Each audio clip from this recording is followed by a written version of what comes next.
National pension scheme അഥവാ NPS നമ്മളുടെ റിട്ടയർമെന്റിന്റെ സമയത്ത് നമുക്ക് ബെനിഫിറ്റ് കിട്ടാൻ വേണ്ടിയിട്ട് റിട്ടയർമെന്റ് ബെനിഫിറ്റ് ആയിട്ട് ഒരു എമൗണ്ട് നമ്മൾ സൂക്ഷിച്ച് വെച്ച് നമുക്ക് ഭാവിയിലേക്ക് കുറച്ച് എമൗണ്ട് കരുതി വെക്കാനുള്ള ഒരു സ്കീമാണ് ഗവൺമെന്റിന്റെ ഭാഗത്ത് നിന്ന് വന്നതാണ് ഈ നാഷണൽ പെൻഷൻ സ്കീം എന്ന് പറയുന്നത്. സോ ഈ നാഷണൽ പെൻഷൻ സ്കീം ഒരുപാട് പേര് അംഗത്വം എടുത്ത് അവരിപ്പോൾ മന്ത്ലി പേയ്മെന്റ് അതിലേക്ക് ചെയ്യുന്നുണ്ട്.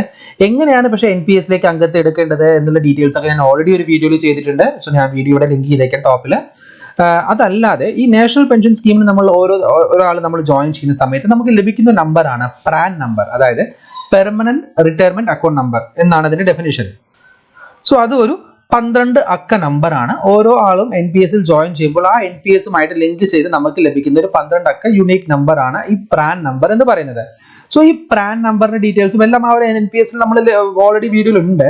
പക്ഷെ എനിക്കിപ്പോൾ ആ ഒരു വീഡിയോയുടെ താഴെ കിട്ടിയ ഒരു കമന്റിന്റെ ബേസിലാണ് ഞാൻ ഈ വീഡിയോ ചെയ്യുന്നത്. അതായത് പ്രാൻ നമ്പർ മറന്നുപോയാൽ നിങ്ങളുടെ പ്രാൻ നമ്പർ നിങ്ങൾ NPSൽ ജോയിൻ ചെയ്തു, പക്ഷെ നിങ്ങളുടെ പ്രാൻ നമ്പർ നിങ്ങൾ മറന്നുപോയാൽ എങ്ങനെ ആ പ്രാൻ നമ്പർ കണ്ടുപിടിക്കാം എന്നാണ് നമ്മൾ ഇന്നത്തെ വീഡിയോയിൽ ഡിസ്കസ് ചെയ്യുന്നത്. സോ വീഡിയോ മുഴുവനായിട്ട് കാണാൻ പ്രത്യേകം ശ്രദ്ധിക്കുക. വീഡിയോന്റെ ഇടയിൽ പറയുന്ന കാര്യങ്ങളൊന്നും സ്കിപ്പ് ആയി പോകാതിരിക്കാൻ വേണ്ടിയിട്ടാണ്.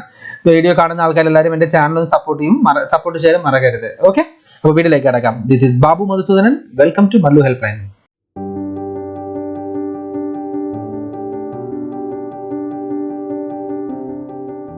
ആയിട്ട് നമുക്ക് ആദ്യം അറിയേണ്ടത് എന്താന്ന് വെച്ചാൽ നിങ്ങൾ എവിടെ നിന്നാണ് നിങ്ങളുടെ ഈ ഒരു NPS സ്കീമിൽ ജോയിൻ ചെയ്തത്. സോ നമ്മൾ പാൻ കാർഡ് അപ്ലൈ ചെയ്യുന്ന സമയത്ത് നമ്മൾ പറഞ്ഞായിരുന്നു മുമ്പ് നമുക്ക് 2 രീതിയിൽ അപ്ലൈ ചെയ്യാം. അതുപോലെ തന്നെ NPS സ്കീമിൽ നമ്മൾ ജോയിൻ ചെയ്യുന്നത് 2 രീതിയിൽ ജോയിൻ ചെയ്യാം. ഒന്നില്ലെങ്കിൽ NSDL മുഖാന്തരം അഥവാ പ്രോട്ടിയൻ, NSDL അഥവാ പ്രോട്ടിയൻ മുഖാന്തരം, അല്ലെങ്കിൽ ഫിൻടെക് അഥവാ കാംസ്, കെ ഫിൻടെക് അഥവാ കാംസ്. ഈ 2 ഓപ്ഷൻ വഴിയായിരിക്കും നമ്മൾ ഏതെങ്കിലും ഒരു വഴിയാണ് നമ്മൾ ഇതിൽ NSDL ജോയിൻ ചെയ്യുക. സോ നമ്മൾ ഈ 2 മെത്തേഡാണ് നമുക്ക് ഈ പ്രാൻ നമ്പർ കണ്ടുപിടിക്കാൻ വേണ്ടി ഉപയോഗിക്കേണ്ടത്. സോ നമുക്കിപ്പോൾ ഇതിൽ ഈ 2 ഏതാണെന്ന് നിങ്ങൾക്ക് അറിഞ്ഞാൽ എളുപ്പമാണ്. അഥവാ അറിയില്ല എന്നുണ്ടെങ്കിൽ നിങ്ങൾ എന്തായാലും ഡയറക്റ്റ് ആയിട്ട് ഗൂഗിളിൽ പോയിട്ട് ജസ്റ്റ് ഫൈൻഡ് പ്രാൻ എന്ന് മാത്രം ടൈപ്പ് ചെയ്ത് എൻ്റർ ചെയ്യുക. സോ എൻ്റർ ചെയ്ത് താഴെ നമുക്ക് എൻ്റർ ചെയ്യുന്ന ഒപ്പം തന്നെ ഫസ്റ്റ് തന്നെ മുകളിലായിട്ട് നമുക്ക് nps.kfintech.com എന്ന് പറയുന്ന ഒരു വെബ്സൈറ്റ് വരും. ഇതിൽ ക്ലിക്ക് ചെയ്യുക.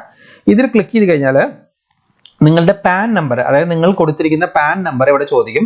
നിങ്ങളുടെ പാൻ നമ്പർ ഇവിടെ എൻ്റർ ചെയ്യുക, നിങ്ങളുടെ ഡേറ്റ് ഓഫ് ബർത്ത് എൻ്റർ ചെയ്യുക, എന്നിട്ട് ഈ ഒരു ക്യാപ്ച കോഡ് കൊടുത്ത് ജനറേറ്റ് OTP എന്ന് പറഞ്ഞ ബട്ടണിൽ ക്ലിക്ക് ചെയ്യുക. ഓക്കെ, സോ ജനറേറ്റ് OTP എന്ന് പറഞ്ഞ ബട്ടണിൽ ക്ലിക്ക് ചെയ്യുന്ന സമയത്ത് ഇങ്ങനെ ഒരു ഓപ്ഷൻ ആണ് നിങ്ങൾക്ക് ലഭിക്കുന്നതെങ്കിൽ നിങ്ങളുടെ പ്രാൻ നമ്പർ, അതായത് NPS പെൻഷൻ സ്കീം നിങ്ങൾ അപ്ലൈ ചെയ്തിരിക്കുന്നത് കെ ഫിൻടെക് മുഖാന്തരം അല്ല. സോ ഇഥവാ നിങ്ങൾ കെ ഫിൻടെക് മുഖാന്തരമാണ് നിങ്ങൾ അപ്ലൈ ചെയ്യുന്നതെങ്കിൽ നിങ്ങൾക്ക് ഈ ഒരു നിങ്ങളുടെ ഡീറ്റെയിൽസിൽ രജിസ്റ്റർ ചെയ്ത മൊബൈൽ നമ്പറിലേക്ക് ഒരു OTP വരികയും ആ OTP എൻ്റർ ചെയ്ത് സബ്മിറ്റ് ചെയ്താൽ നിങ്ങളുടെ പ്രാൻ ഡീറ്റെയിൽസ് നിങ്ങൾക്ക് എടുക്കാവുന്നതുമാണ്. അഥവാ നിങ്ങൾ NSDL മുഖാന്തരമാണ് നിങ്ങൾ ഇത് ചെയ്തതെങ്കിൽ നിങ്ങൾക്ക് ഈ ഒരു ഓപ്ഷനിൽ നിങ്ങൾക്ക് ചെയ്യാൻ കഴിയില്ല. സോ ഇങ്ങനെ ഒരു മെസ്സേജ് വന്നാൽ അതിനർത്ഥം നിങ്ങൾ NSDL മുഖാന്തരമാണ് എടുത്തിരിക്കുന്നത്. സോ അപ്പോൾ എന്ത് ചെയ്യണമെന്ന് വെച്ചാൽ നമ്മൾ ജസ്റ്റ് NSDLന്റെ വെബ്സൈറ്റിലേക്ക് പോവുകയാണെന്നുണ്ടെങ്കിൽ NSDLന്റെ വെബ്സൈറ്റ് പ്രത്യേകം ശ്രദ്ധിക്കുക. ഇതിൽ നമുക്ക് യാതൊരു ഓപ്ഷനും ഇല്ല, നമുക്ക് ഓൺലൈനായിട്ട് സെർച്ച് ചെയ്യാൻ സാധിക്കില്ല. അതിനായിട്ട് എന്ത് ചെയ്യണമെന്ന് വെച്ചാൽ ഇവിടെ മുകളിൽ കാണുന്ന നമ്പർ കണ്ടില്ലേ, ടോൾ ഫ്രീ നമ്പർ എന്ന് ഇവിടെ കാണുന്ന നമ്പർ കാണാം, 1800210080. സോ ഇത് വന്നിട്ട് നിങ്ങളുടെ ഈ ഒരു NSDLന്റെ NPS സ്കീംസിന്റെ കസ്റ്റമർ ടോൾ ഫ്രീ നമ്പർ ആണ്. ഈ ടോൾ ഫ്രീ നമ്പറിലേക്ക് നിങ്ങൾ വിളിച്ചു കഴിഞ്ഞാൽ നിങ്ങളുടെ PAN number, date of birth, പേര്, ക്ലിയർ ആയിട്ടുള്ള full name, PAN number, date of birth, അങ്ങനെ തുടങ്ങിയ കാര്യങ്ങളെല്ലാം, അതേപോലെ mobile number, registered mobile number തുടങ്ങിയ കാര്യങ്ങൾ അവരോട് കൺഫേം ചെയ്യും. വെരിഫിക്കേഷന് ശേഷം നിങ്ങളുടെ പ്രാൻ നമ്പർ അവർ പറഞ്ഞു തരുന്നതായിരിക്കും. അതിനുശേഷം ആസ് യൂഷ്വൽ നിങ്ങൾ പ്രാൻ നമ്പർ യൂസ് ചെയ്ത് നിങ്ങൾക്ക് ലോഗിൻ ചെയ്യാവുന്നതാണ്. ഡിജി ലോക്കർ എന്ന് വരെ പ്രാൻ നമ്പർ യൂസ് ചെയ്ത് നിങ്ങളുടെ പ്രാൻ കാർഡ് നിങ്ങൾക്ക് ഡൗൺലോഡ് ചെയ്യാം. ഡിജി ലോക്കർ യൂസ് ചെയ്യാൻ എല്ലാവർക്കും അറിയാമെന്ന് പ്രതീക്ഷിക്കുന്നു. സോ ഡിജി ലോക്കർ എടുത്തിട്ട് നമ്മൾ രജിസ്റ്റർ ചെയ്ത നമ്മുടെ അക്കൗണ്ടിൽ നമ്മുടെ പ്രാൻ നമ്പർ വെച്ച് സെർച്ച് ചെയ്ത് കഴിഞ്ഞാൽ നിങ്ങളുടെ പ്രാൻ കാർഡ് നിങ്ങളുടെ പേരിലാണ്, അതായത് പ്രാൻ ആധാർ ലിങ്ക്ഡ് ആയിരിക്കും എന്തായാലും. സോ പ്രാൻ കാർഡ് നിങ്ങളുടെ ആണെന്നുണ്ടെങ്കിൽ ഓട്ടോമാറ്റിക്കലി നിങ്ങളുടെ ഡിജി ലോക്കറിലേക്ക് ഡൗൺലോഡ് ആവുന്നതായിരിക്കും. ആ കാർഡ് നിങ്ങൾക്ക് ഒഫീഷ്യൽ പർപ്പസസ് കൂടെ യൂസ് ചെയ്യാം. ഓക്കെ, സോ ഈ ഒരു ഓപ്ഷൻ മാത്രമേ ഉള്ളൂ നമുക്ക് പ്രാൻ നമ്പർ കണ്ടുപിടിക്കാനുള്ളത്, വേറെ ഒരു ഓപ്ഷനും ഇല്ല. സോ എന്തായാലും വീഡിയോക്ക് അതായത് എന്തെങ്കിലും ഡൗട്ട് ഉണ്ടെങ്കിൽ നമുക്ക് കമന്റ് ആയിട്ട് അറിയിക്കാവുന്നതാണ്. ഇതുപോലെ നല്ല വീഡിയോ ആയിട്ട് നമുക്ക് വീണ്ടും കാണാം. അതുവരെ എല്ലാവർക്കും നന്ദി, നമസ്കാരം.